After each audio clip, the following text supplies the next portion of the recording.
Well, in the United States, the State Department released a statement saying any effort that stops the violence, saves lives and creates the conditions for renewed and productive political negotiations would be welcome. We hope it'll be implemented fully and respected by all parties. Well, the US has described the development as positive. Colin Campbell has more from DC. After news of a ceasefire brokered between Russia and Turkey in the country of Syria, the U.S. is saying that it looks at that as a positive development.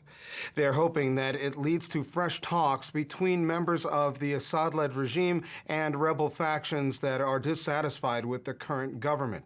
Now, these comments are coming out of the State Department. Spokesperson Mark Toner said that any ceasefire in the Syrian civil war is a positive development, and he said that the U.S. hopes it will be implemented fully and respected by all parties. Now, the U.S. was not part of the negotiations that led to this ceasefire. It said that it would really defer to Russia and Turkey for any more details regarding the ceasefire. But one thing that's been consistent coming out of the Obama administration is its belief that it wants different factions to create a future government going forward in Syria.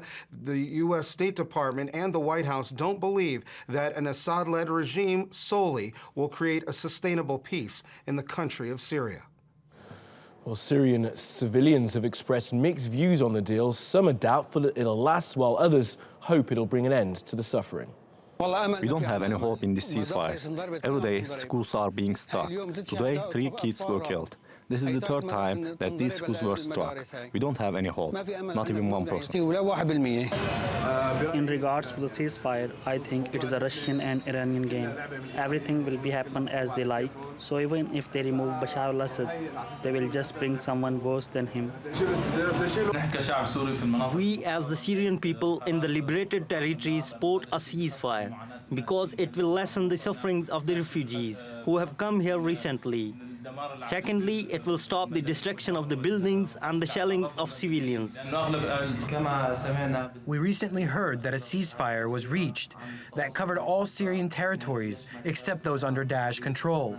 We as Syrians support this ceasefire because of the neglect of the international community towards the Syrian people and the heavy bombardment on the Syrian civilians.